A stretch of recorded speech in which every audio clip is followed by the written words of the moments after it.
But here's what I want to offer for our consideration, friends. So this is the spiritual turn. Okay. The only way that we can truly lead and truly manage whatever it is we need to manage, or wherever we're called to take on a leadership role, is that we follow the Lord, right? We have to follow Jesus, who is the quintessential and well, he's head of the body, to borrow a phrase from St. Paul. Jesus is the head of the body. We are his members. And so, well, another phrase is that Jesus is the shepherd and we are the sheep. And so for all of the leading and the managing we do in our households and our businesses and our communities and in our social groups, we also have to be better followers, right?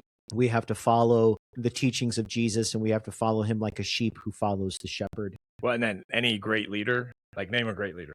Churchill. So, I mean, he still had to follow the king. He was not the ultimate authority. Yeah. Any great leader, you're going to see that they respected the hierarchy, and they, like George Washington. Yeah, that's where I was going to go next. I was going to say like McClellan, having just finished another biography of Lincoln. Lincoln really inspired the generals, Grant. Yeah, McClellan, who stayed. Well, not McClellan. McClellan was horrible. True. Yeah, because he wanted to step outside the hierarchy. Yeah. I'm smarter than Lincoln. Yeah, I'm smarter than the civilian. Yeah, who has the authority. Yeah, so I'll usurp him. Yeah, that's a good point. That didn't go well. Fair point. Who was the guy? The March to the Sea guy. Sherman.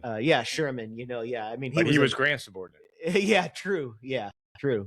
But he was inside Grant's. Sorry, I know too much about it. No, keep going. He worked inside Grant's three-pronged strategy to finally defeat the Confederacy. Right. And sure, he marched to the sea, but he followed Grant. Right. Grant followed Lincoln. Right. Yeah. Lincoln followed the electorate. Yeah.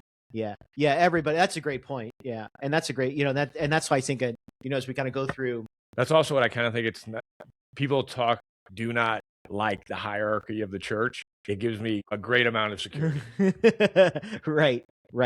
Yeah. Well, and Dr. Peterson, throughout both chapter 7 and 8, talks about how Moses is constantly going back to the source of the highest good, right? And symbolically, that's Moses constantly going back to the meeting tent and constantly going back to the mountain to engage in dialogue, in prayer with God. And then Moses descends the mountain. He comes out of the tent. And so when he's on the mountain, he's tapped into the source of power and authority and all of that, the divine. And then he comes down the mountain and he shares that with the people. And so, but it's never really about Moses. And that's perfectly articulated at the very end of the book of Deuteronomy.